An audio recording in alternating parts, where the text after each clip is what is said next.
Stand by. The program will begin soon. When I see an American flag, I immediately look at that I'm like, that person's probably a bigot. That person's probably a homophobe. That person's probably a racist if they're just flying American flags out everywhere. Hold up.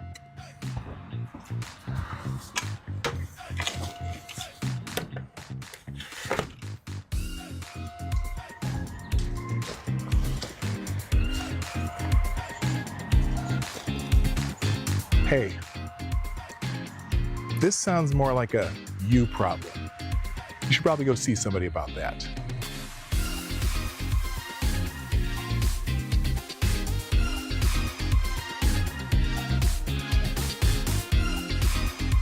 He got over $5 million per year from the American taxpayers, being given no bid contracts from Maine Governor Janet Mills, and is building a military in Somalia. He has been funneling money back to Somalia to build a military in Somalia. The guy is running a migrant services agency that builds main care, which is what we call Medicaid, about $5 million a year. Oh no, those illegal immigrants are getting any Medicare. And then he said he raised money in the U.S. to buy weapons, munitions, and supplies for a paramilitary force he had hoped to lead as the president of Jubaland. Yes, that's a real state in Somalia. And to be clear, in Somalia, he's running to be the warlord of Jubaland. Elections in Jubaland aren't exactly like elections in America. It's whoever has the most guns is able to certify the election. So he needed to buy a paramilitary organization and paramilitary support in order to win the election.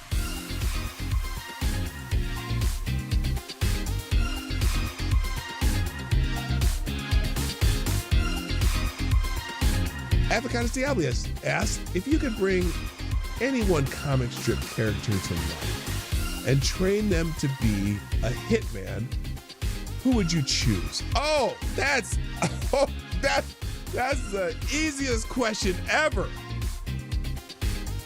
Calvin.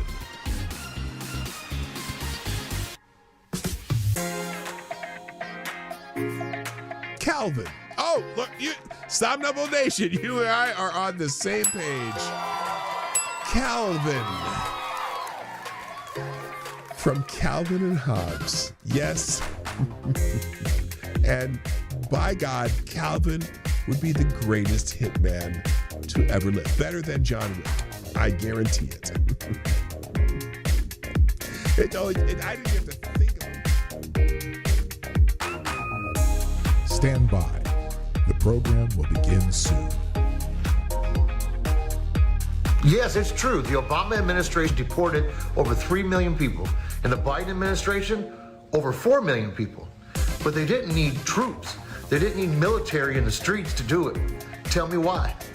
Put it in the chat. Tell me why you think that's that. Because when Obama and Biden were in office, there were no riots in the streets of Los Angeles, even though 80% of the deportations were also expedited with no hearing. But you didn't give a shit then. Now that Trump's in office, you suddenly give a shit. Hope that helps.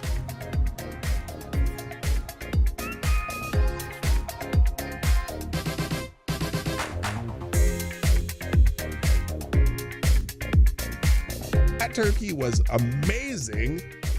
Mostly because I cooked it, because I'm really good at cooking turkey. So one of my tricks new tricks that I do, you know how when you cook a turkey in a pan, even if you got one of those raised pans, it always happens. You cook this turkey and the breast of the turkey get all nice, the top gets all nice and brown, and then you go to cut the underside and the thighs and legs are like all white underneath and not even done.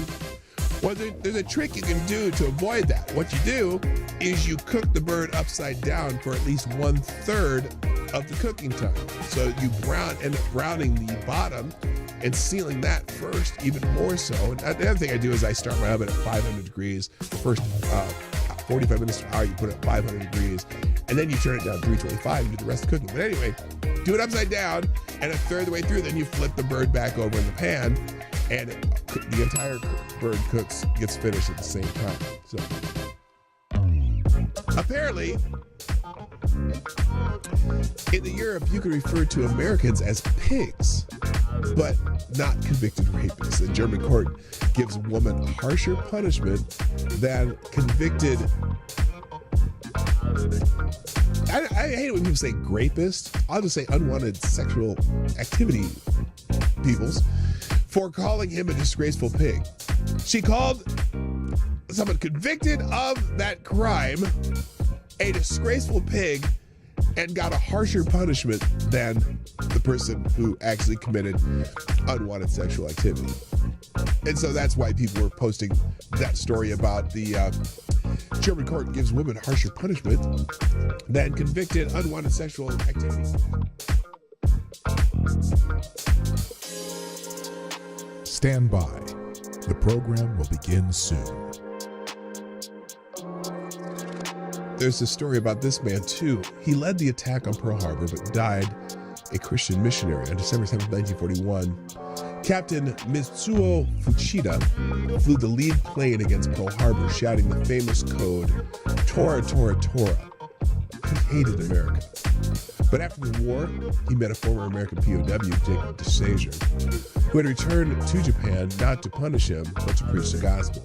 Shocked by this forgiveness, Fuchida bought a Bible and converted to Christianity in 1950. The man who started the Pacific War spent the rest of his life touring the U.S. and Japan preaching, quote, I was a follower of the sword, now I am the follower of the cross. Amazing.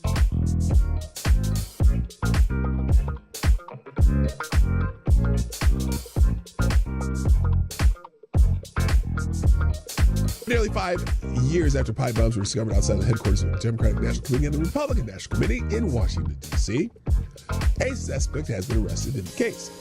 On Thursday, federal agents arrested Brian Cole Jr., 30 of Woodbridge, Virginia, and he was charged with transportation of explosive devices, blah, blah, blah, blah, blah. But on Friday, legacy media outlets began reporting that Cole, this young black man right here, was a Trump supporter. And I'm not saying he's not because he's black. I'm just saying there's other evidence that might support the fact that he's not a Trump supporter. But we'll get to that. Quote, Brian Cole worked for a bail bonds company run by his father that worked to free illegal immigrants from ICE facilities and sued the Trump administration's Department of Homeland Security. He worked for his dad. They tried to free illegal immigrants. Interesting. Yes, I know every Trump supporter, every black supporter, Trump supporter, would be quick to hire Benjamin Crump, who represented the family of Trayvon Martin, attempting to sic the Biden administration Department of Justice on a local Tennessee prosecutor who had raised concerns about the bail bond company. We'll find out eventually that this guy had nothing to do.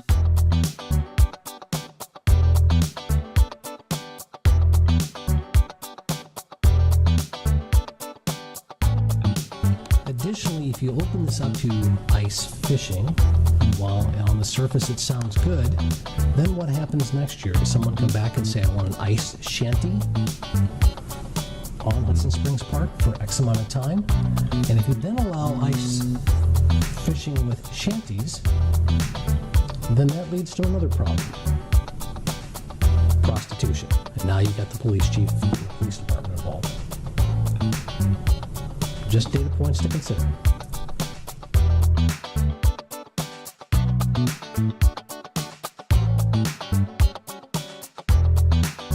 It is Happy Bill of Rights Day on December 15, 1791.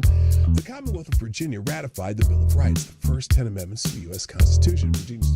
George Mason and James Madison were the driving forces behind these guarantees of individual rights. And note that all the individual rights that are in the Bill of Rights are not rights granted by the government.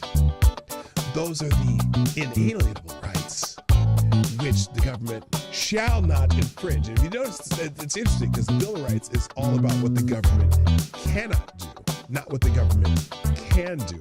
And I think kind of got away from that a little bit, where some people seem to think that the government is going to grant you rights. No, these are rights you have, whether there's a government or not, and the rights that the government must protect for you. So it was a unique thing when it came about in 1791. that government is not there to grant you or give you privileges, but rather to protect rights that you have.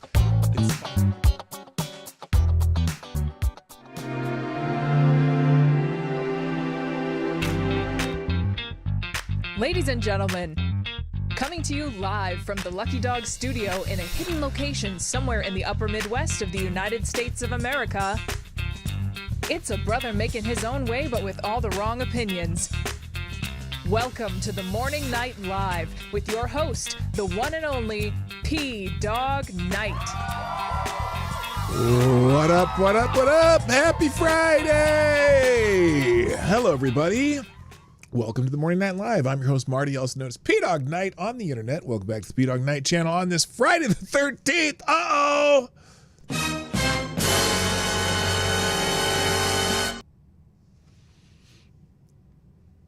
I see dead people. I'm scared. Hey, how you doing? So it's Friday. Friday Q&A today. I see some questions already filling up the old box over there, and we got a lot of stuff to go on. And there was a WTF moment that I saw this morning that we'll get to. That's why I said not good enough. We'll explain that and a lot more. But since I have so much to do and I have Friday Q&A, let's just get into it. How about that? First, the chat today, Mr. Avocados Diabli. Yes, you get the bell. Geez, YouTube is dial-up slow this morning. Is it? Oh, yeah. You know, I had problems not with so much with YouTube, but just my computer was like really slow starting up today too. That was weird. I don't know if there's a Microsoft update because it's not just on my computer, but it was all my wife's laptop too this morning. Whatever popped over that open and it was slow. I don't know what's going on, but anyway. Also, good morning, Kara Soldier. How you doing? Ms. Wild Wolf is here. Our young friend Midnight, aka Unholy Queen. J Blizz is in the house. What up? Selected Boy here. Yeah boy. Also, Sheagrath, what's up? Attack Alpaca, Tall Person, K-Show, what up, Kirsten? And, the Pope's here. Pope Tyrannus the Third, the Blessed Lich,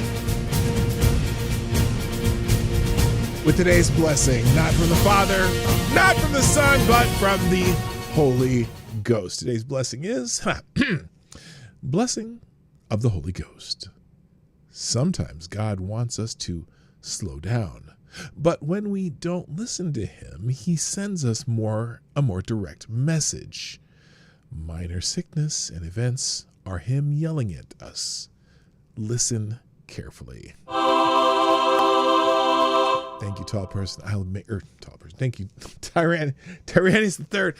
I will begin listening to the small things that God has done to make me slow down. So there we go. Second Friday the 13th in a row. Yeah, anytime there's the one in February, there's also going to be one in March. So we get two of them. And I don't know if does that work out to more? I think well, I don't know. But anyway, happy Friday. We'll try to keep it safe and sound and keep things going here. So, and so let's get into it. Thanks to people sharing the show. I'm going to do this quickly because, just because we got so much going on. Oh my goodness. Let's see here. We got, wait, what's that? Yes, no. Oh, okay. Someone's replying to me. I don't know what that's about. Anyway, thank you, Somnambul Nation. Post the show. Greatly appreciate it. Also, Unholy Queen, aka Midnight, with the new Twitter account that I can repost now. And then Somnambul Nation. Wait a minute. What did I say? Wait a minute. Oh, I never turned that clip thing on. I got to figure that out. What's this? I can bring home the bacon, fry it up in a pan, and never, never, never, never let you forget you're a man, because I'm a woman. I probably shouldn't sing that song. Somebody's going to clip that and post it somewhere. I can.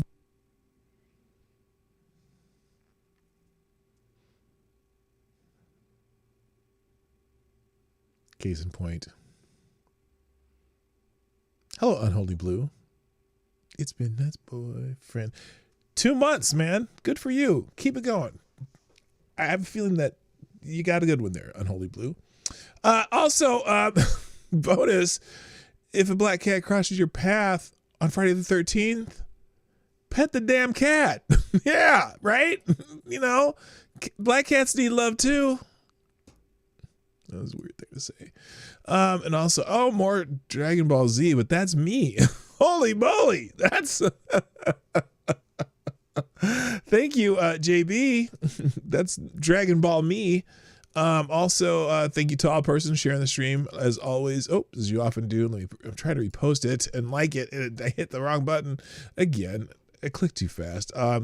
K Shaw and Ms. Wild Wolf, Sound Old Nation, and JB all posting my thing of the show. Let's go free for all Friday. Hey, I like that. That's nice. All right, that's cool. Very nice. So thank you, Ms. Wild Wolf, for creating more art for me. So there you go.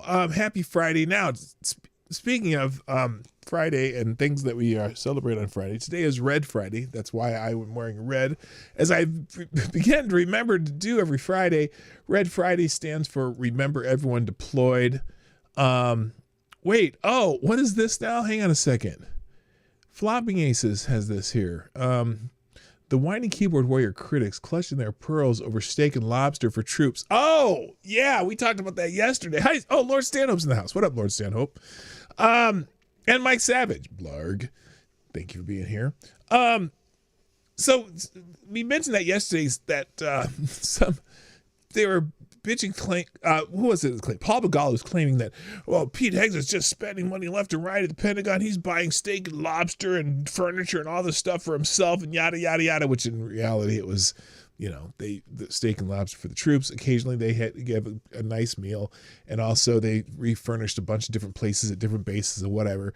But, pretending like this is Pete Hegseth personally spending all this money, when in reality, the money he spent was a mirror of the Biden budget, which they used a continuing resolution because they refused to pass a real budget, and that goes through the fiscal year 2000, the end of the fiscal year, which ends in September. So this is not even the current president's budget that we're running on right now. We're still running on a Biden budget. But I wanted to read this because. Someone called Flopping Aces. Okay, Flopping Aces. Oh, Blue Eyed Scream's in the house too. What up? Who says the whiny keyboard warrior critics clutching their pearls over steak and lobster for troops are the same soft-handed clowns who never once dodged an IED, choked down an MRE in 120-degree heat, or held a dying brother while waiting for a medevac. When you're deployed, eating literal garbage out of a plastic bag for months, watching your friends get shredded, and wondering if today is the day that you don't make it back, a real hot meal like steak and lobster isn't a luxury. It's a fleeting taste of normal life, a brutal reminder that home still exists somewhere beyond the sand and blood.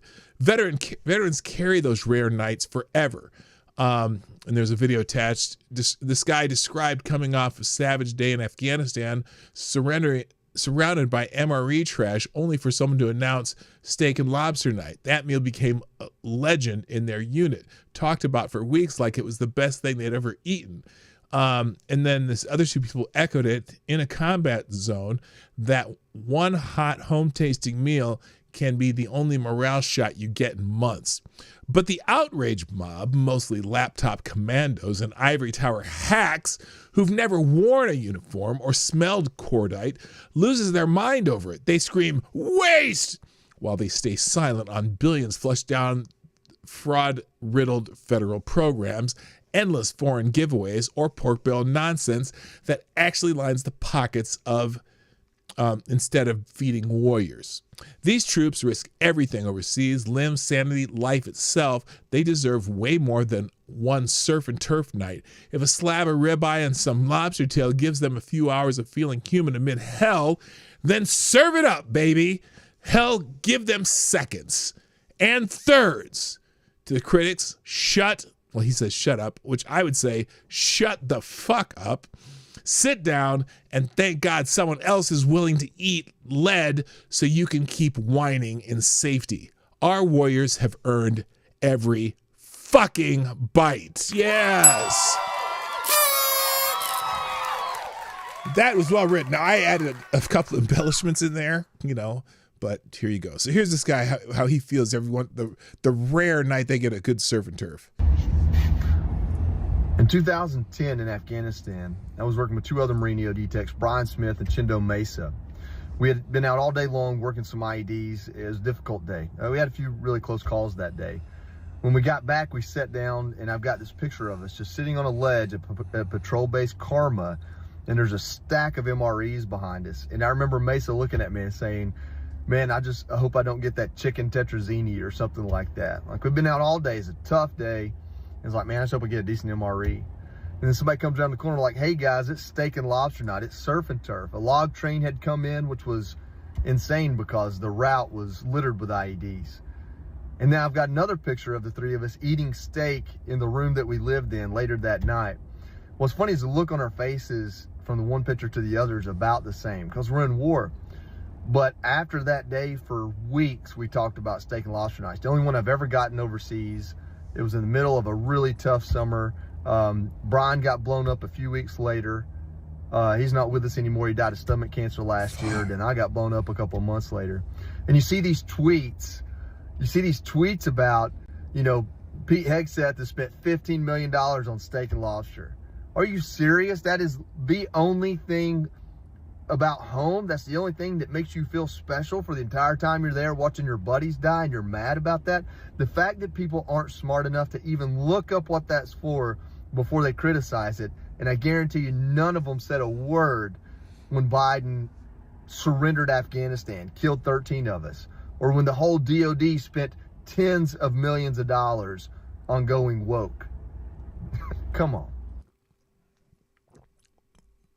And to summarize, for this proud warrior, shut the fuck up. So anyway, Red Friday, we were red, which stands for Remember Everyone Deployed, and especially poignant right now as we have some people out there in action. Pray for their safety, pray for their families, and we wish all of them well as they are out there. Whether you like what we're doing or not, we still have to remember the people who are doing the work. So please remember everyone deployed. Also, it's Friday the 13th. Now, I probably should have scrolled through this a little bit just to be safe. And I'm going to scroll a little bit just to make sure that okay, so far it's pretty safe. Okay. So more of what I expected. So here we go. It's Friday the 13th. Yes. Now which one is that? Is it Friday the 13th? Is that Jason Voorhees? Which one is it? I don't know. The guy with the hockey mask, right? So yeah, Tappy Friday the 13th Twitter. 56 years ago, I went on a date with a girl whose eyes made my heart skip a beat. They did, and then they still do today. Aww. That's not really what I wanted to talk about Friday the 13th for. Excuse me. But there's the black cat there. Wait a minute. When I was growing up, my daddy told me that Friday the 13th was actually a lucky day because he'd been born on March 13th. I just Googled his birth date. It was a Tuesday. My entire childhood was a lie. Damn you, Google. That's funny. Well, the 13th Friday comes on different days. You know what I'm saying? Anyway, it's Jason is Friday the 13th. Jason Voorhees. That's what I thought. Okay, thanks for the update there. So there you go. There, finally we got a happy the 13th. One of these days I'm gonna get that costume and go float on a lake with a beer in my hand if it's Friday the 13th in the summer, because that's a great photo right there. So there you go. And then you can buy all kinds of Jason Voorhees shit. So enough about Friday the 13th. The hashtag Friday the 13th is also trending, and I'm scrolling there. Okay, no nudity on that one, but I'm not going to show it anyway because we're done with it. We're done with Friday the 13th. Also today, though, is Coods Day. Now, and there's a couple reasons to bring this up. Coods Day, I think, is it the last is it the last Friday in Ramadan or something like that? I don't even know what it is. Here, I got the Wikipedia page open. This is a holiday for our Muslim friends. Quds Day, which also stands for Jerusalem Day, I didn't know that, is officially known as International Quds Day. This has, what? Is an annual pro-Palestinian event. Oh, fuck that. I shouldn't say that. Did I really say that?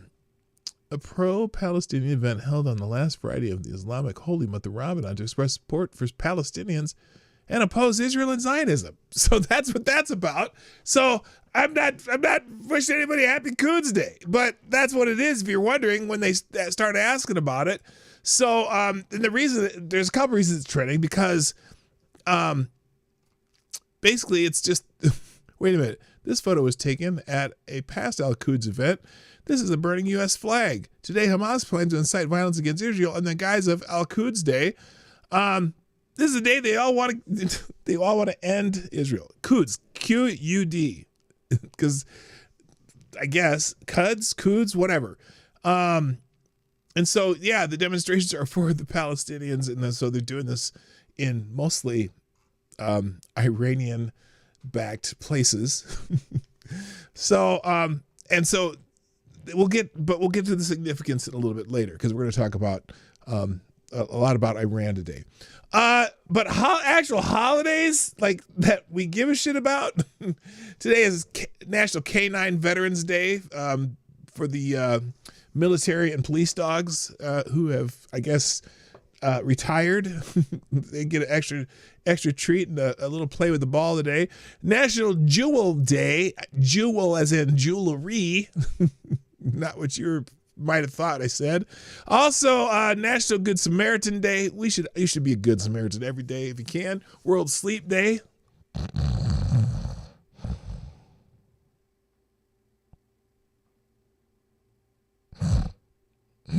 Excuse me. Smart and Sexy Day. This guy. National Open an Umbrella Indoors Day. Don't do that. It's already Friday the 13th. You open an umbrella indoors and Friday the 13th. Oh, wait. Maybe that'll negate the bad luck by having double bad luck. Is double bad luck actually good luck? I don't know. It's still that Lantern Fest in Taiwan will never end. It's still that. National Coconut Torte Day. Oh, really? Again, the very specific dessert holidays. I don't even know. I've never even heard of a coconut torte. I've heard of like coconut cake, coconut cream pie, but it's Coconut Torte Day. Solar Appreciation Day. Yes, here comes the sun. Ken Day, if your name is Ken or if you're a Ken doll. National Earmuff Day. A little late for earmuffs. It's fucking March 13th. It's already starting to get warm. Who needs earmuffs on March 13th unless you live in northern Canada? Ron L. Hubbard Day, the founder of, what's that, Scientology? Let's just avoid that. And National Ginger Ale Day. All right, celebrate National Ginger Ale Day. There you go. So there's something for everybody. Always a holiday ready. Now, let's get an update on Iran, because I have lots of little Iran snippets here.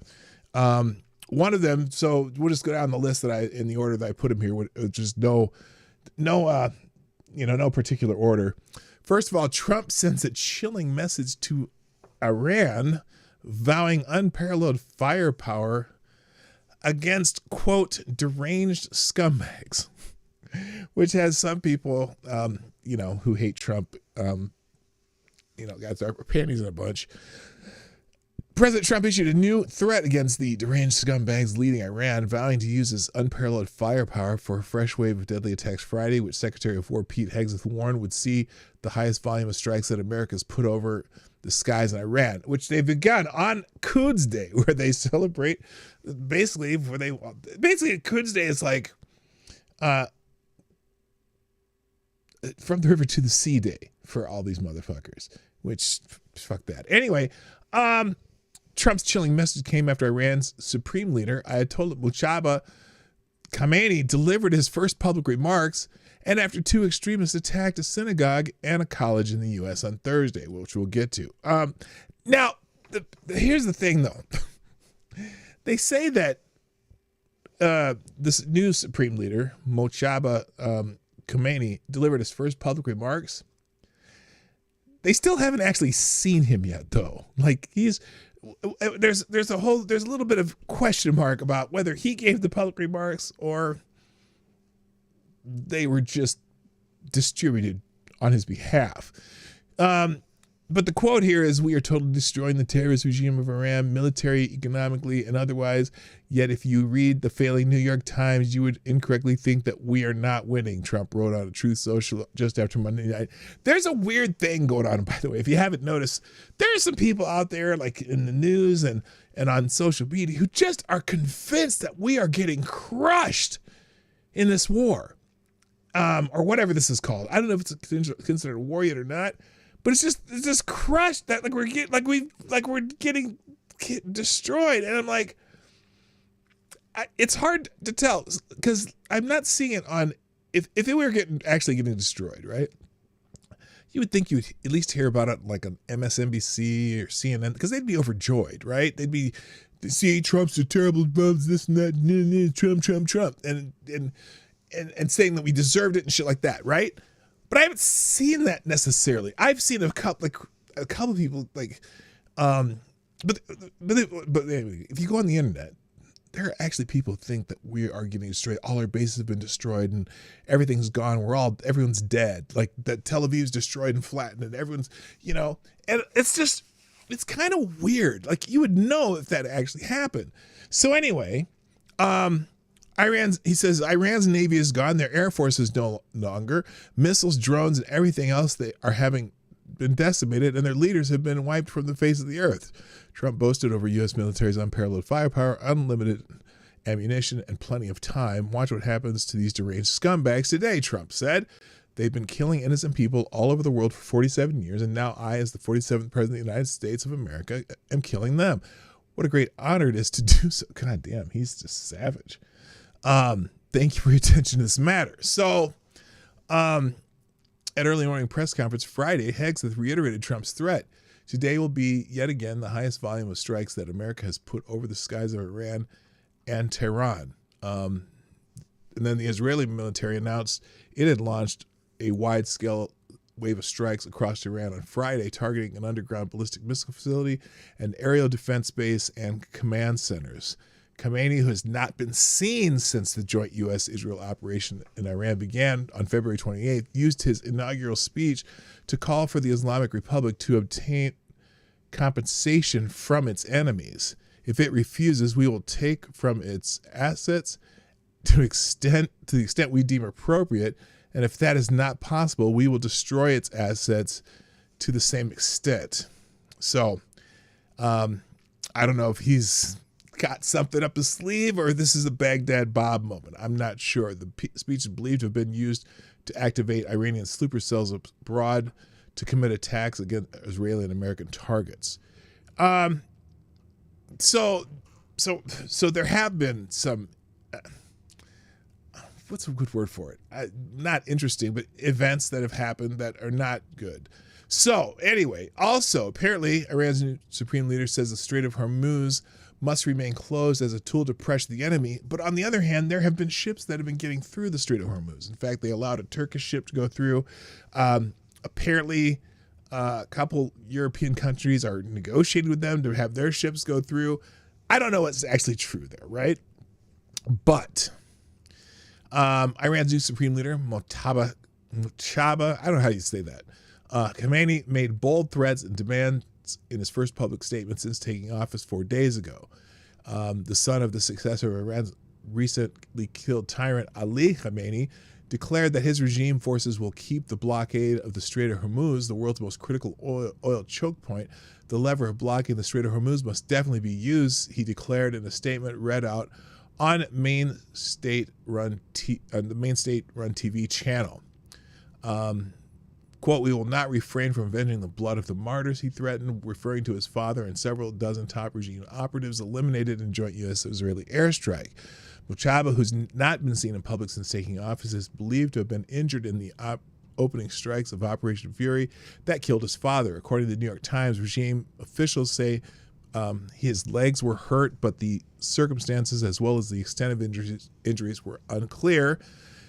The new Iranian dictator, while hiding from his own people, demanded that the United States and Israel pay war reparations or face destruction of their assets accordingly. So I'm just curious, with what?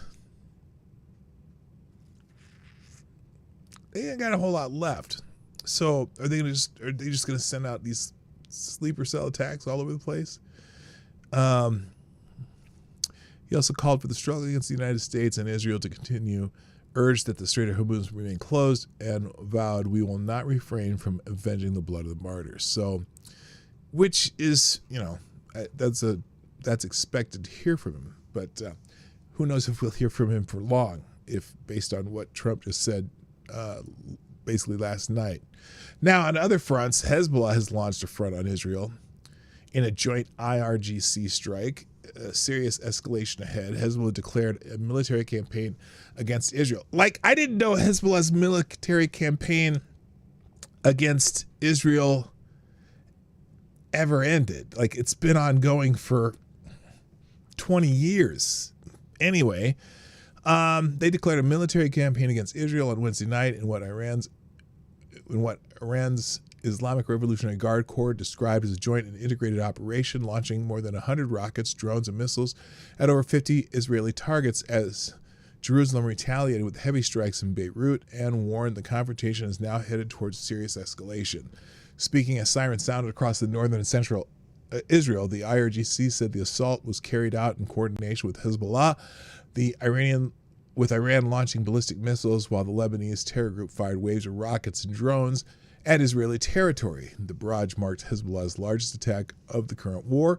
Israeli assessments cited across multiple reports that roughly 100 to 150 rockets were launched from Lebanon over several hours Wednesday night, targeting communities across the Galilee and Haifa area before some long-range fire extended farther south. Air raid sirens sent hundreds of thousands of Israelis rushing to shelters. Here's some insane footage as Hezbollah fires 100 rockets into northern Israel. And it's interesting because, they don't fire at military targets. They specifically target civilian areas.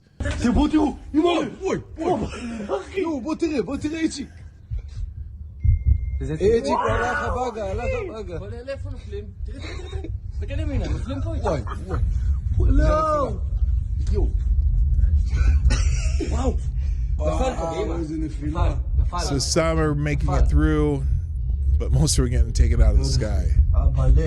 Very fascinating. Also, let's see, a direct Iranian missile hit struck a home in Bi'ina near Carmel, with 3 fire crews from the Central Galilee station searching for trapped individuals. Firefighters are simultaneously scanning multiple impact sites across the north following reports of projectile strikes. So this is that's just a rescue operation. Also, Iran simultaneously launched ballistic missiles toward Israel as part of what the IRG said was a coordinated operation targeting more than 50 sites, including near Tel Aviv, Haifa, and Beersheba. Hezbollah said the assault marked the start of a new military campaign dubbed Operation Eaten Straw, whatever that means. The name references Surah Al-Fil, the elephant, in the Quran, which recounts the destruction of an invading army that attempted to attack the Kaaba, holy site in Mecca, and was ultimately left like eaten straw after divine intervention. Israel responded within minutes. The Israeli Defense Forces said it launched a wide-scale wave of strikes across Lebanon, targeting rocket launchers, command centers, and other Hezbollah infrastructure. Here's what I guess they have some video of what's happening there.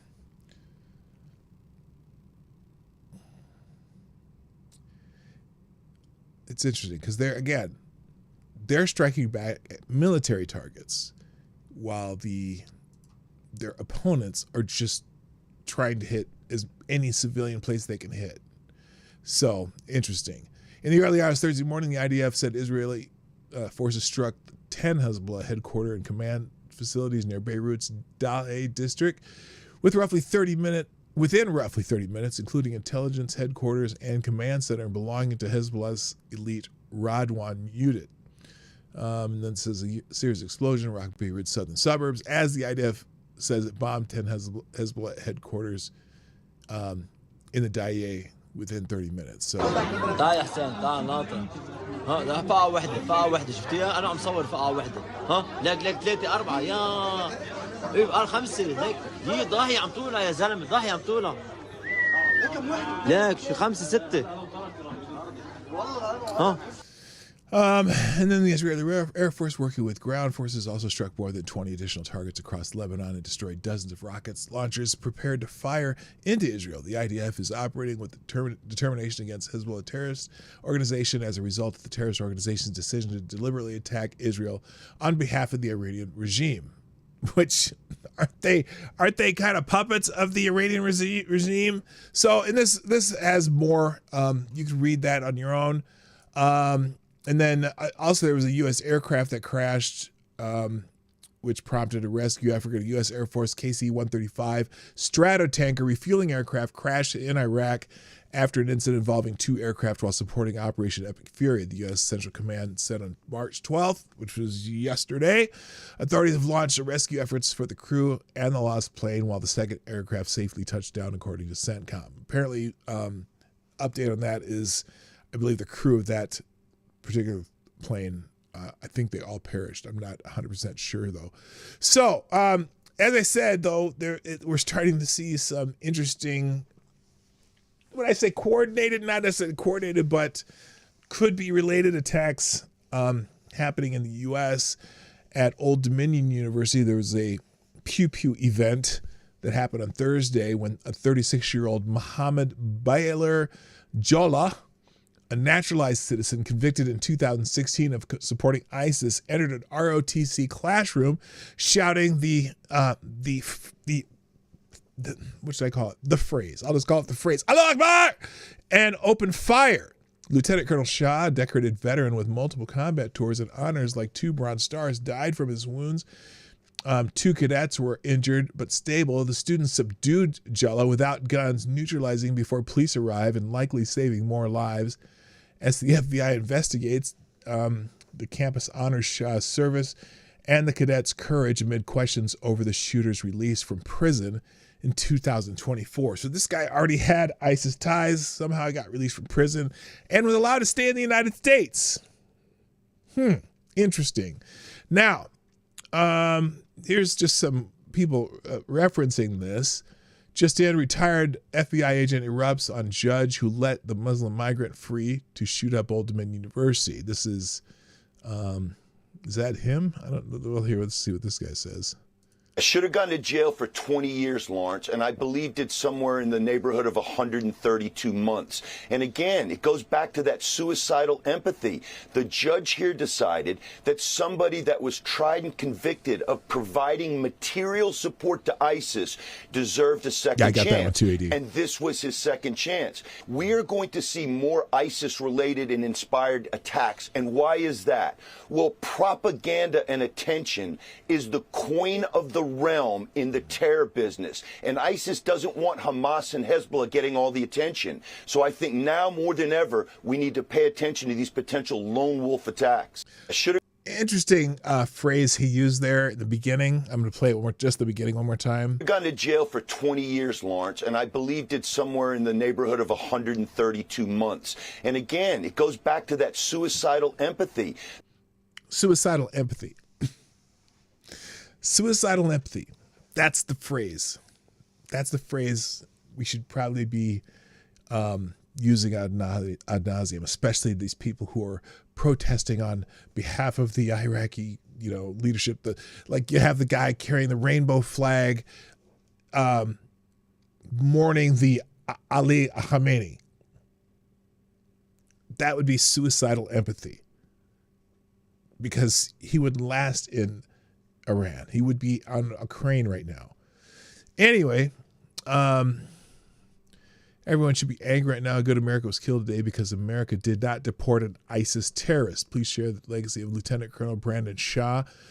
Brandon was killed today, the victim of a terrorist attack at Old Dominion University. Brandon was a professor of military science and the leader of the university ROTC program. He was a veteran of Operation Iraqi Freedom, or Operation Enduring Freedom, and Atlantic Resolve. His awards include 2 Bronze Stars, Senior Army Aviator Badge, Combat Action Badge, Parachutist Badge, Air Assault Badge, Defense Meritorious Service Medal, Air Medal with Valor, Joint Service Commendation Medal, Army Commendation Medal, and Joint Service Achievement Medal. He's highly decorated. Brandon was gunned down by a coward foreign terrorist who was already convicted of ISIS ties, yet we allowed him to remain in this country.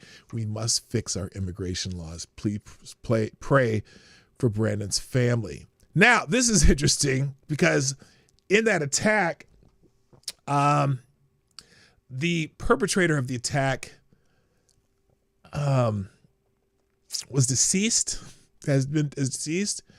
Apparently, the students beat him to death. There might have been a knife involved too, but this is how the whoever this is reporting on it, how she described it. There were students that were in that room that subdued him and rendered him no longer alive. I don't know how else to say it, but they basically were able to terminate the threat. So he was not shot? He was not shot. There were students.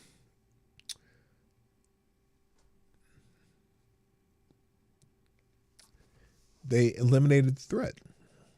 Now, my concern here, you know what my concern is. I'm sure you've figured out. Just be stopping and thinking about this. If any of those students get charged, it's not going to be a good day. It's just not. They rendered him onto Hades. Senator John Fetterman, is that what he said? I would hope that somebody would have the common sense to realize in the heat of the moment that may happen if you just shot and killed an instructor and other people in that classroom. So let's just hope that it doesn't come to that stupidity. Okay. I'm just got to do a couple things here. Thank you, Tyler Alexander, for the daily woo. Just looking back at the notifications, and Mike Savage with our daily Let Us Go. I know they're not on the screen, but I got you there. And also not just it's not in Virginia at Old Dominion, but also there was an attack at a synagogue in Dearborn, Michigan. Dearborn tensions rise after synagogue attack and Hamedi morning, March 12th.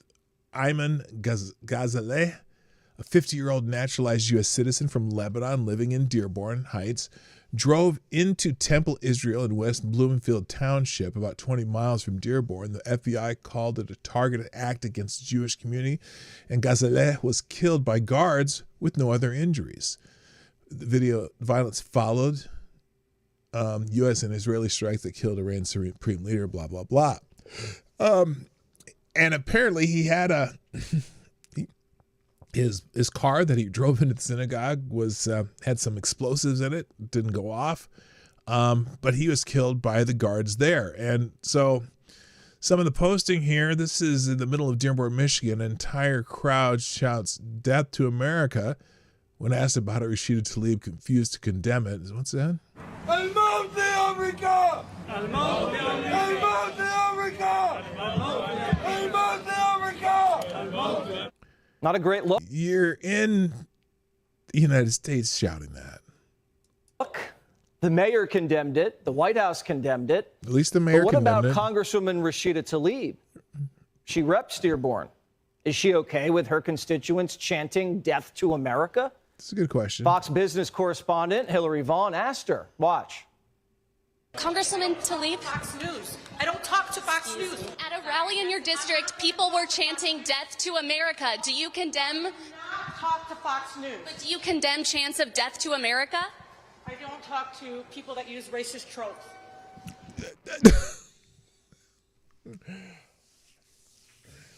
Muslim is not a race, and it's a legitimate question. It's a legitimate question. If they're shouting "Death to America" in Dearborn, Michigan, in your district, do you condemn it?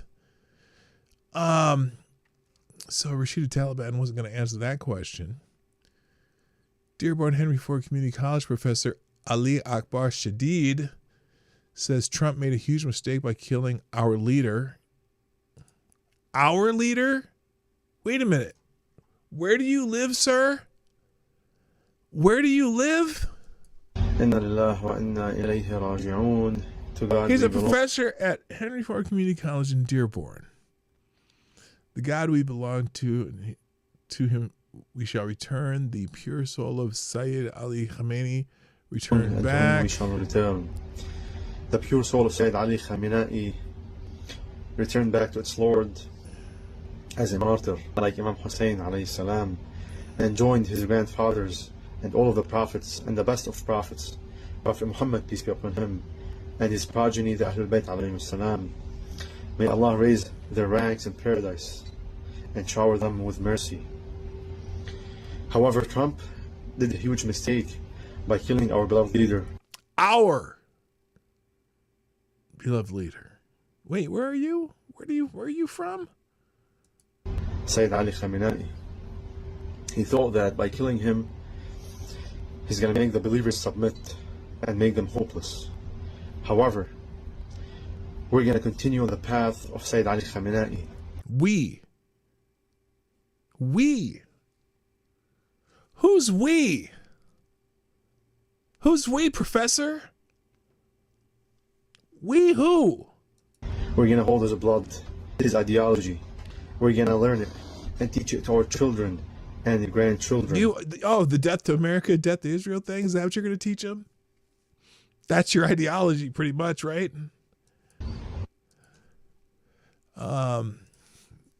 Fan-fucking-tastic, right? Oh, man.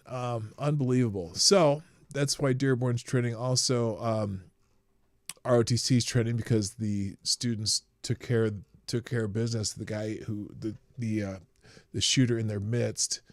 Now, and then there's just an article on Brandon Shaw, the patriot killed by radical Islamists at Old Dominion. We kind of did that already, so I'm not going to go through this article, but if you want to get more detailed about this man, it's in this article here. It'll be in the links. And apparently one of the cadets, they say he stabbed the ISIS-inspired shooter to death, saving lives. A heroic ROTC cadet fatally stabbed an ISIS-inspired gunman during a shooting inside a Virginia college classroom Thursday, stopping the attack and preventing further bloodshed. Authorities say 36-year-old Muhammad Jallah entered the classroom at the Virginia campus and asked whether it was an ROTC class before opening fire, killing an instructor and wounding 2 students. Investigators say the unidentified cadet rushed the gunman and stabbed him in the attack before it could escalate further. So you can take a knife to a gunfight. I'm not going to do the rim shot for that one. Sorry, I can't do it. Anyway, so that's apparently how he was killed. Good. What up, Evil One? Nice to have you back, man. What up? So there you go. And then there's also Muhammad Jallah, once convicted of supporting ISIS, is the Old Dominion shooter, the madman who opened fire at Old Dominion. This is from the New York Post, because the New York Times is probably saying, how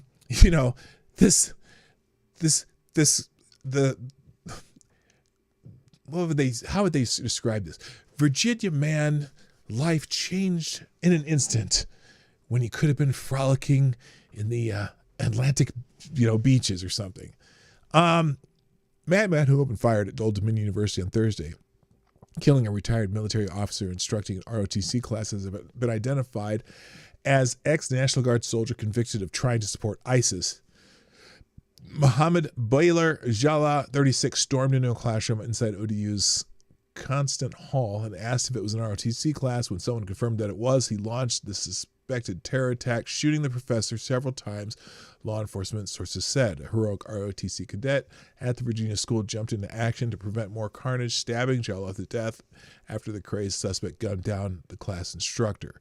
Police said one person died and 2 victims remain in stable condition. The FBI told media that Jalal yelled Allah Akbar in the classroom. I can tell you that we have confirmed reports that prior to him conducting this act of terrorism, he stated Allah Akbar, and he was formerly a subject of an FBI investigation in material supporting of terrorism.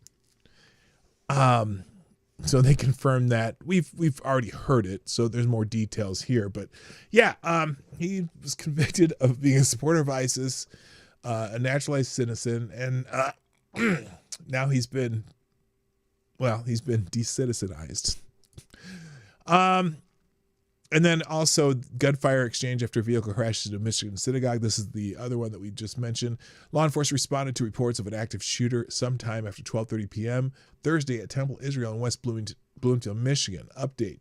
Sources have informed the AP that the suspect in the synagogue attack at Temple Israel is dead.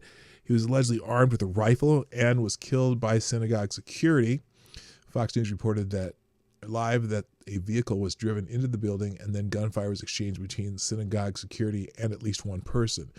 NBC News quoted FBI Director Kash Patel noting that agents responded to the apparent vehicle ramming an active shooter situation out of Temple Israel Synagogue in West Bloomfield Township, Michigan, were at the scene. Farmington Hills Police and West Bloomfield Police indicated that there was a fire at the synagogue building as well. Sheriff says no injuries confirmed except for the gunman, except potentially the shooter. Oakland County Sheriff Michael Bouchard said nobody at the moment has been confirmed to be hurt except potentially the shooter. Okay, I just repeated what that said. I believe the shooter is deceased for all I know. And then again, security guard mows down active shooter who rammed explosive packed car into synagogue. So now this one says there was explosives. Explosive laden truck through the front doors. Reports indicate the truck loaded with improvised explosive devices drove into the Temple Israel Synagogue in West Bloomfield, Michigan, and continued down the hallway. According to a press conference held by Sheriff Mike Bouchard, the school also has a preschool that was reportedly in session at the time. The vehicle caught fire shortly after the ramming into the building, and the driver was reportedly on fire from something, Bouchard told reporters. The alleged suspect was found dead inside the truck, according to Associated Press. So those seem like conflicting reports, but it's the same one. Now, Gretchen Whitler commented on this. I'm tracking reports of an active shooting at Temple Israel in West Bloomfield. We are working with Michigan State Police to get more information. This is heartbreaking. Michigan's Jewish community should be able to live and practice their faith in peace. Anti-Semitism and violence have no place in Michigan. I'm hoping for everybody's safety. That's fascinating. That's fascinating that she... Now, when she said that, when she wrote that, she was not talking about the Allah Akbars at all. That's not what she meant. That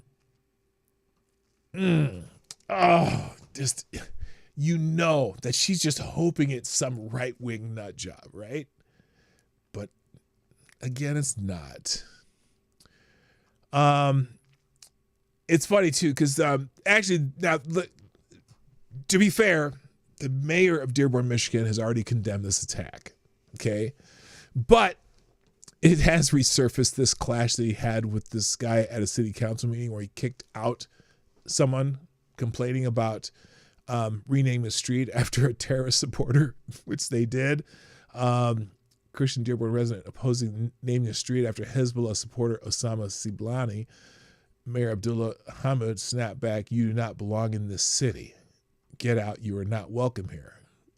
Except the fact that it's a longtime resident. So that's come up because of it. Also, Islamophobia has come up. See, now hang on a second. I gotta show you something, because maybe I'll do it as a palate cleanser at the end. It is quite funny though. Not funny, but it was a meme I had saved on good old Instagram. Let's see if I can find it.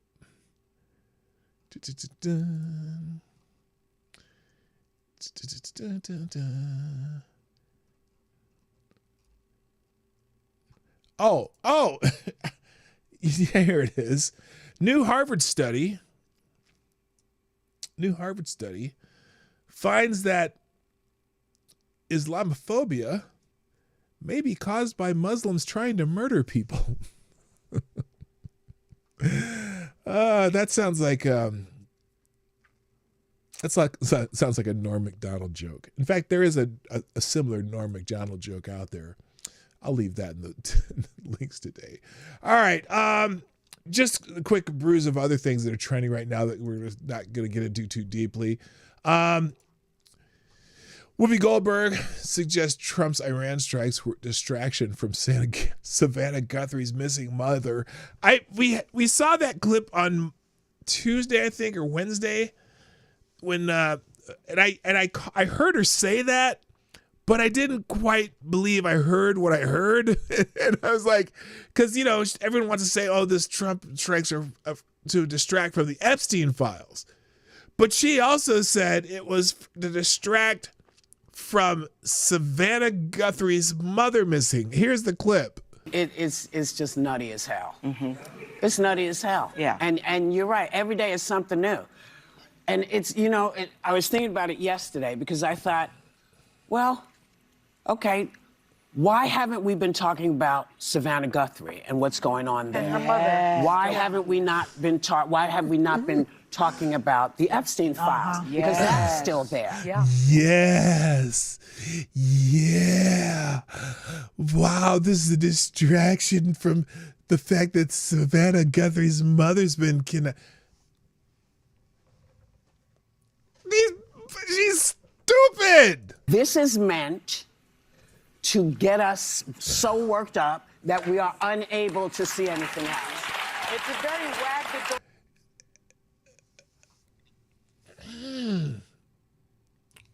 Woman, are you serious?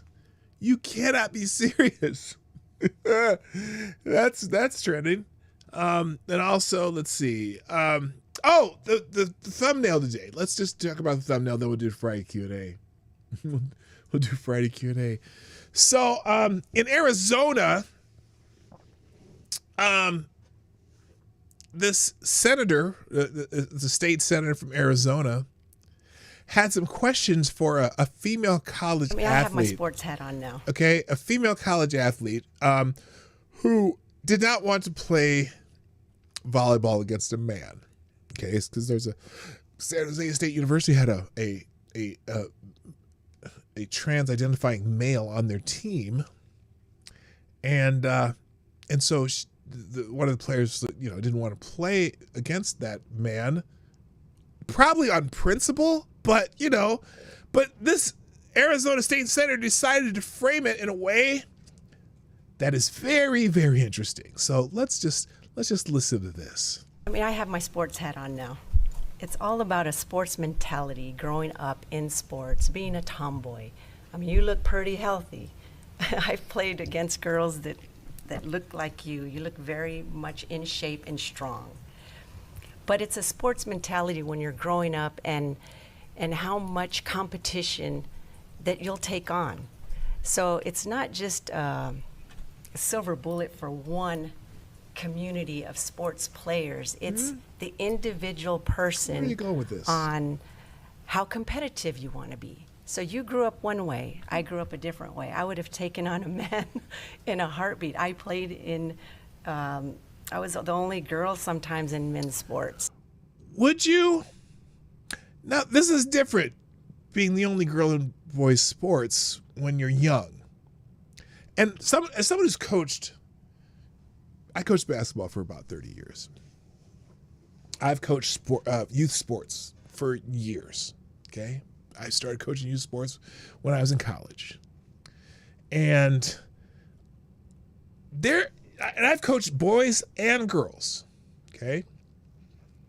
And yes, there are girls who play in boys' sports up to a point, usually, up to a point. And then there's that point where the trajectory, you know, they're all They're all right here at most of the point, right?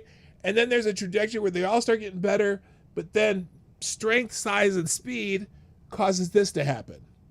Okay, the girls go up at one path and the boys go up at another path, especially the best of them, the elite ones, right? And so college volleyball would be all of those elite girls who are up here, right? And so there's this different.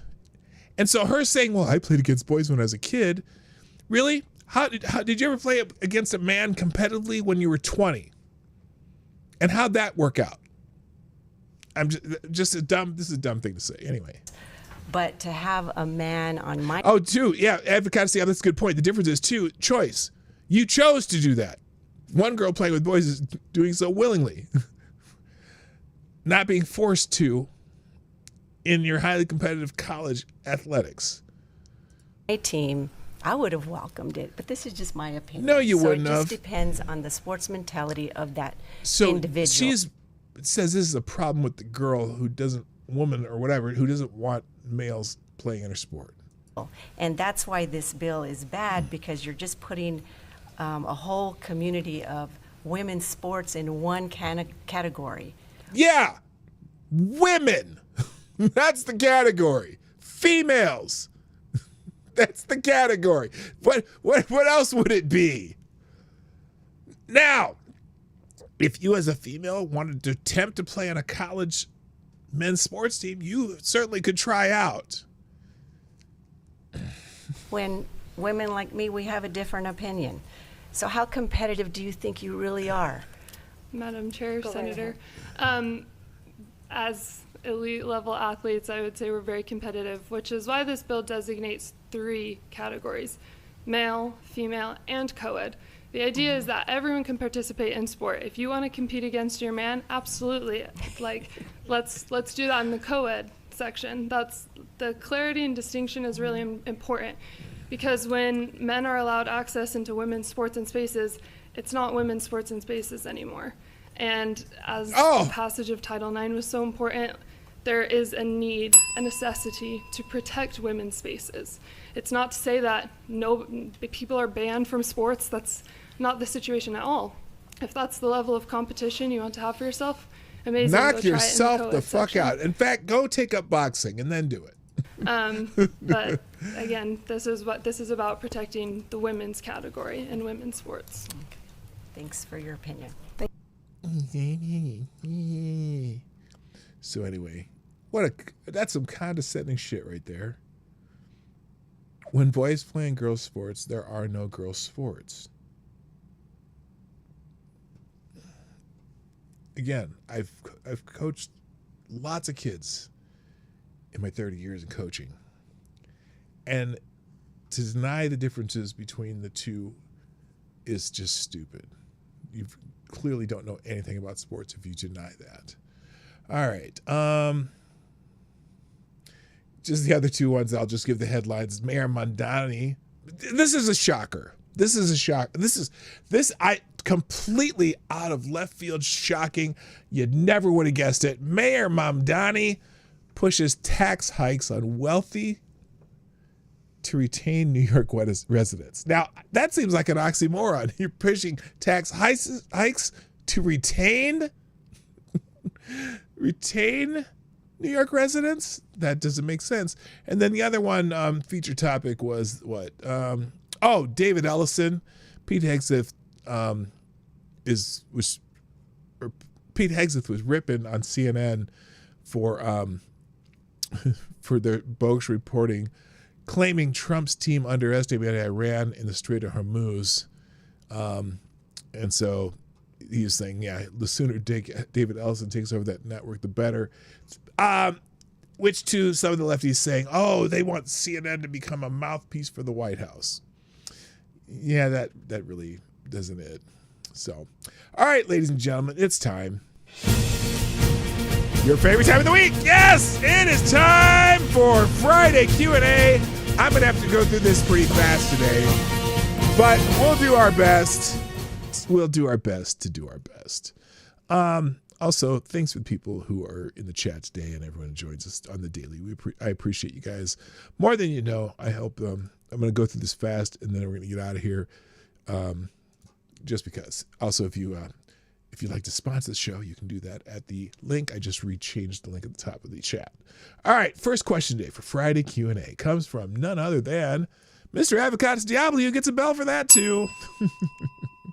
Avocados Diablo says, if you have a dream that an errant Djinn, which is, I believe, I don't know what that is. What's Djinn? Made you inside out where your organs are on the outside and fat people are chasing you because they think you're a cherry cobbler. What does it mean? That means I took the brown acid. I don't even know what that means. Holy shit. Oh, genie. Okay, yeah. That means I took the brown acid. Avocados Diablo, if you could bring one comic character to life so you could kill them and eat them, which would it be? Oh, it would be it'd be Kool-Aid. What's he say when he breaks through the wall? It'd be Kool-Aid, because that's the food character, Or maybe that dancing banana. You know that dancing banana that used to be an internet meme? There's that banana. Remember that one? It just went like that. Maybe that banana. Oh, Catwoman or Harley Quinn. Oh, shit. Poison ivy tastes like broccoli. I wasn't thinking hot chicks. When you said eat them, I was like thinking food.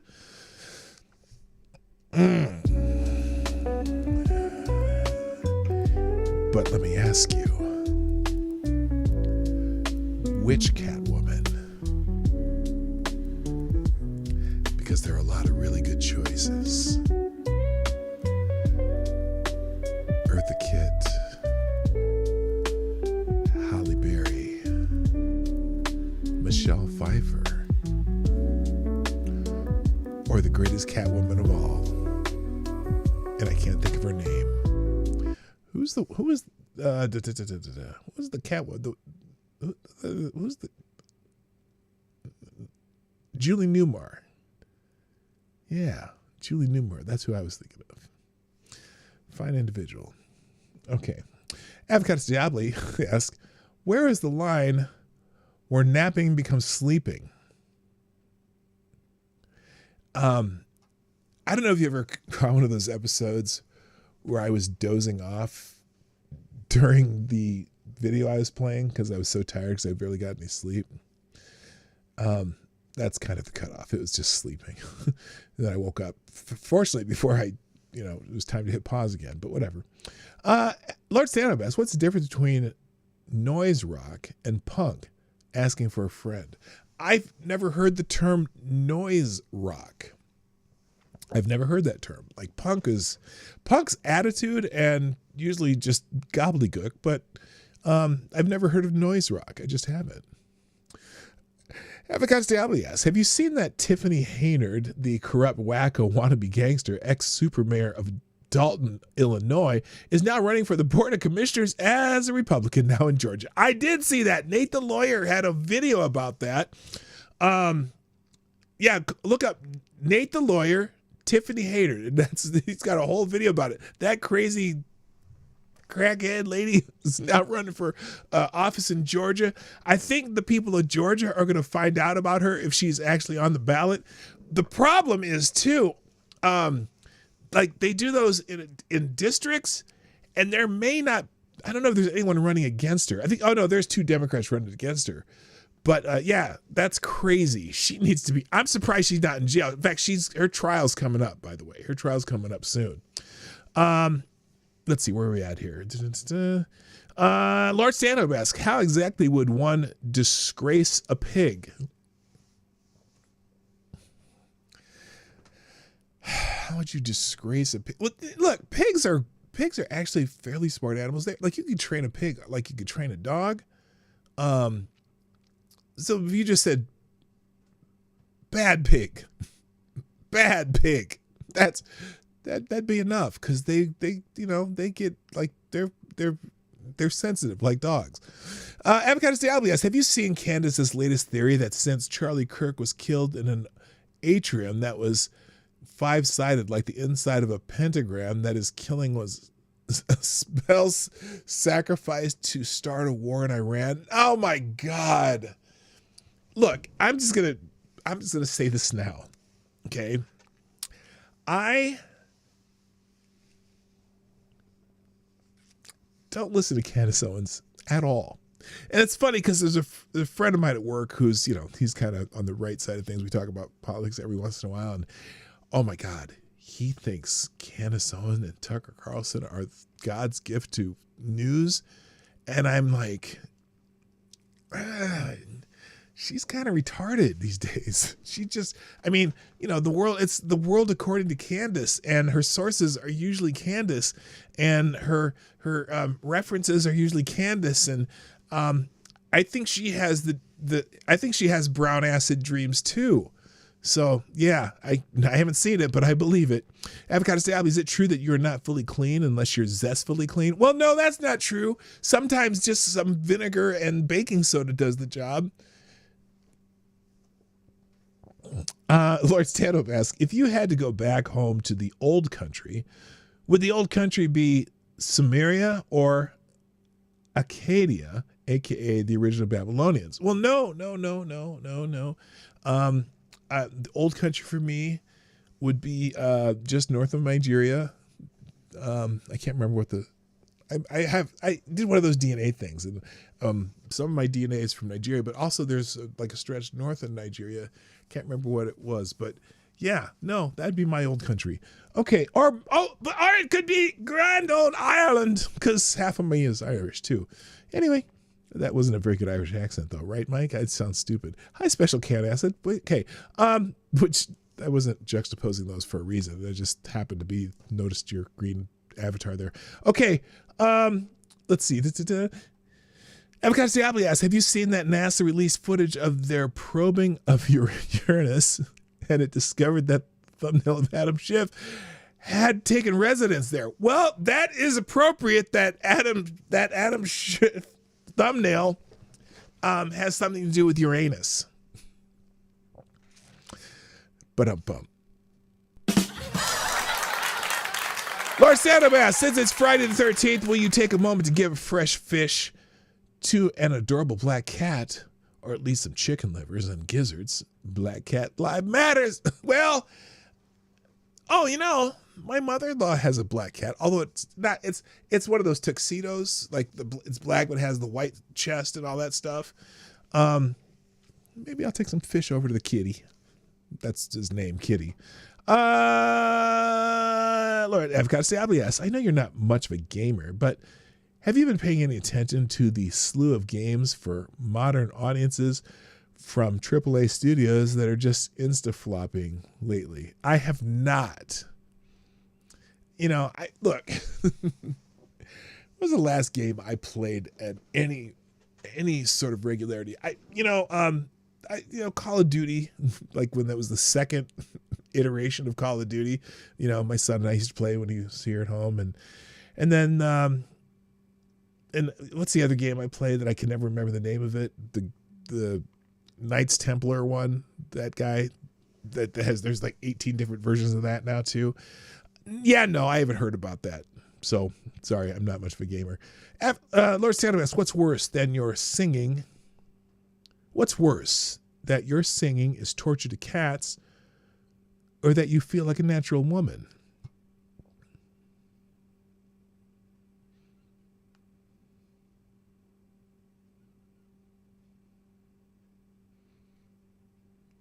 Really?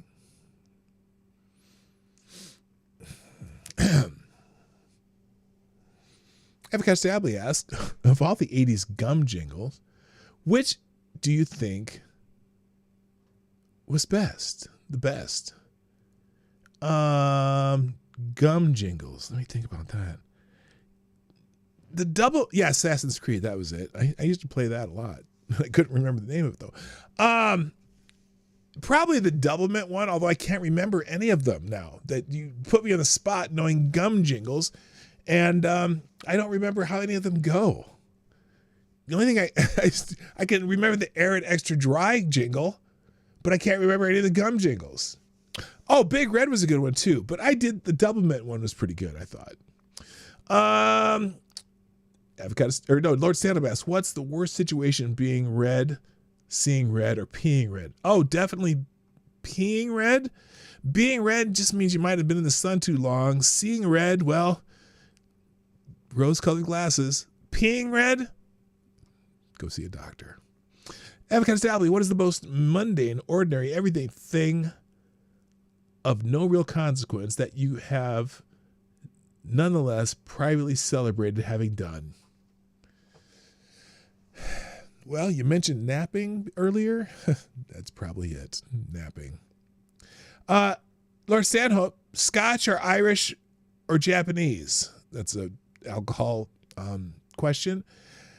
I don't have a lot of experience with Irish whiskey other than Jameson, and I've drank a lot of Scotch in my day, and I like Scotch even though I'm a bourbon guy. I do enjoy Scotch once in a while.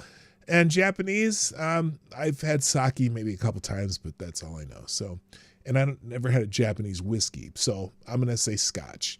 Avocado Stably, speaking of small woodland creatures rising up in rebellion and oppressing all of humanity, what do you think about the Cardboard Ayatollah? I played you that Cardboard Ayatollah song was a perfect embodiment of what I think of the Ayatollah. That was almost perfect.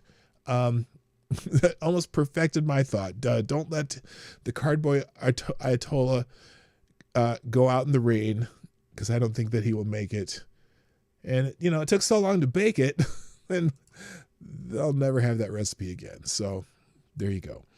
Lord Sandobas, you do understand that the people who think Iran is kicking our ass are the same people that think grown men can be 14-year-old girls and that Joe Biden was a good president.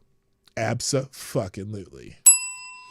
Lord Santos says, how do you feel since the deposing of Kristi Noem, 3,000 illegal aliens were deported from Minnesota without incident or even note? How do you feel since deposing Kristi? Since then? Like since what? Since like last week? I did not know that. Well done, Mark. Whatever his name is. Mark, what's it? McMullen? Something like that. Avocado Stably says, is there any food item from a restaurant that not being available would cause you to start a riot? Yeah. A riot? Well, yeah. Okay. I can tell you right now, if I went to Kansas City Joe's, formerly Oklahoma Joe's in Kansas City, Missouri, and they were out of spare ribs, I might cut a motherfucker. Just saying. Just saying. Okay. Just the thought of it got me riled up inside. You feel it? You feel that? You feel it? I'm getting riled up. Lord Sanop asks, in your honest opinion, as a professional bartender, do you think Iran knew they were done when they launched 1,000 ballistic missiles at Israel and the only death was by accident? Yeah, I think we're learning that Chinese technology, because also the fact that when they had thousands of vehicles of flight coming at them and they began shooting in the skies and there was nothing there, and then all of a sudden right behind them some bombs started dropping. I think that might have been the more poignant moment for the mullahs going, oh shit. And also the Chinese looking at it going, oh no, our shit don't work.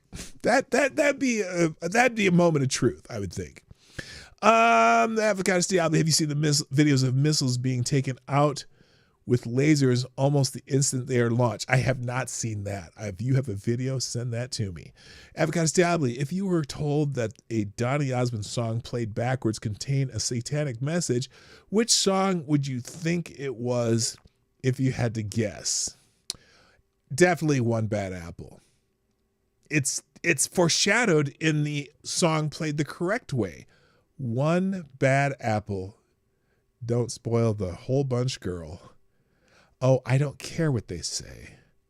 I don't care what you've heard. Played backwards? Ooh. I shudder. Lord Stand Up asks, in your honest opinion, professional opinion, as a bartender, how do we as a society combat good people bullshit, i.e. suicidal empathy? It's just going to take a few more El Akbars.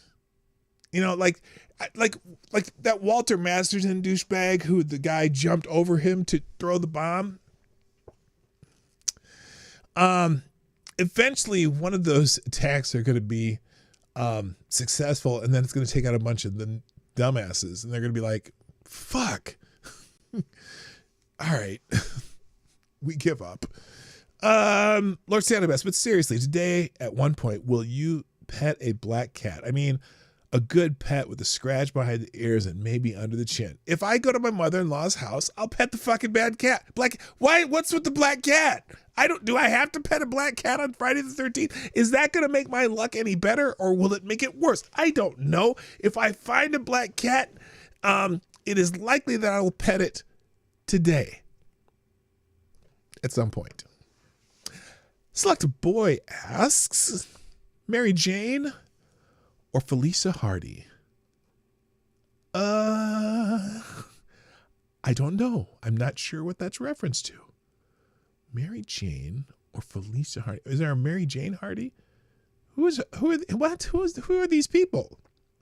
Is that the Hardy Boys, but turned into girls in a modern version?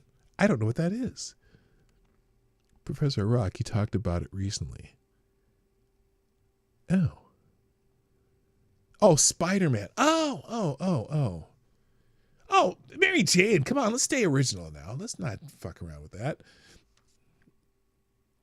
And I picked Felicia. She's half Puerto Rican. Yeah, I know, but that's not right. It's just wrong.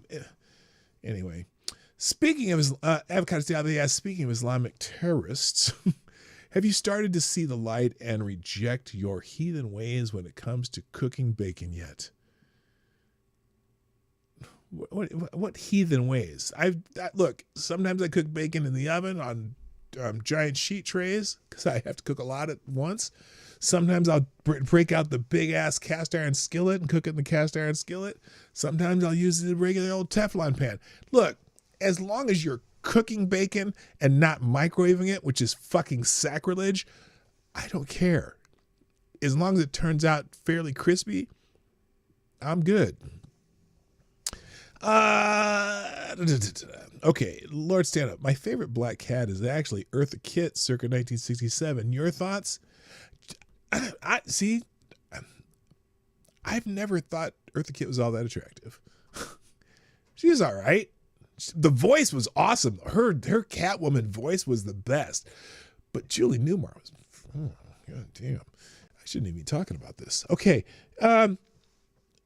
Select Boys asks, did you know that hyenas are mostly related to meerkats more related to meerkats than they are to dogs? Yes, I did. I knew that they're related to something else other than dogs.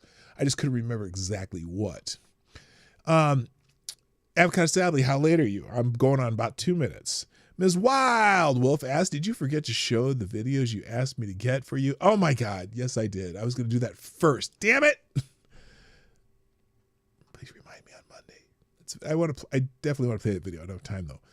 Select Boy asks, for $1 million, who would you rather share a room with for a month? Who would you share a room with for $1 million, who would you share a room with for a month? I'm confused. I mean, do I get to choose? Because then I just pick somebody I like. I don't even know. You didn't give me a list of choices of really bad ones. Like, see, if Advocatus Diabli asked me that question, he would give me like 2 or 3 of the most disgusting or fucked up people that he could think of, and then I'd have to choose between those, and I'd be like, oh shit, I don't know if I'd do any of them. But for this question, you didn't even give me a list, so I'm good. I'll pick Lady Boomer. Give me $1 million, right? All right, Avocado Stabby asks, with your memory, how did you remember the lyrics to an 80s perfume commercial well enough to sing them the other day. The Anjali commercial. Look, usually when it comes to musical jingles, if I know the name of the jingle, I can figure it out, but I couldn't remember the Dumb Gum one. But there's a whole bunch of them that are stuck in my head. I remember the Arid Extra Dry commercial. I remember, there's a bunch of them. There's a bunch of just random commercials that I could sing. So anyway, bum bum bum bum bum bum. Midnight, our young friend asked, what would you do if someone showed up to your house with a gun? Well, I mean, there's a lot of different answers for that. Because if it was just a friend of mine and he's packing, I'd be like, okay, well, come on in, man. What's up? And now, or if it was, if I was waiting for someone to pick me up and we're going to go to the gun range, I'd be like, hey, I'm ready. Let's go. I'll bring my, 1873 Springfield, right? Now, if they showed up with a gun, like, because they were going to rob me, it would take some.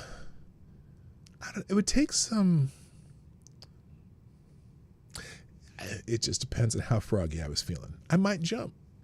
Who knows? And finally, the last question on today's Friday Q&A comes from none other than Advocatus Diabli, and I'm not reading anything beyond this, who says, so the answer is no, you are still burning the shit out of bacon like a heathen.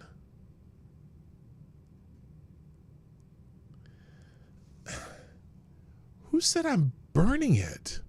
I'm just getting it to that crisp point so that it crunches instead of feels like fucking gummy worms in your mouth, okay? Soft bacon is terrible for you. You got to cook that shit so it's crispy, and that makes the best BLT. You don't want floppy bacon on a BLT. What are you talking about? And, midnight. If you had the choice to go to any hotel completely free, which one would you choose? The Aria in Las Vegas. That's a nice hotel. I've been there before, but I really like the Aria. And that's it, ladies and gentlemen. That's it for Friday Q&A. Thank you for joining today on Morning Night Live. Friday Q&A is officially over. And Q&A, there we go. And let me do this real quick. I got to get rid of this and this.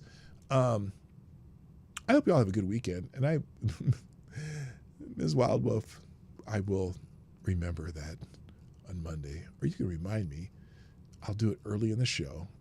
Check out the aggregator today, though. Ace of Spades blog, there's a ton of great articles in there that I did not get to. I got that linked in the links today, which I'm about to drop into the chat. Also, thanks to everyone for being here. And what the hell happened? For all of you who are here, what the hell just happened? Why did that close? Why is my computer shutting down? What the fuck's going on here? Well, that sucks. Anyway, let's. All right, I'll do the links when when this reopens back up. Anyway, you all have a great day. I gotta go. My name is PDawgKnight. I'm out of here. I'll have those links in the tab in a second. Bye-bye.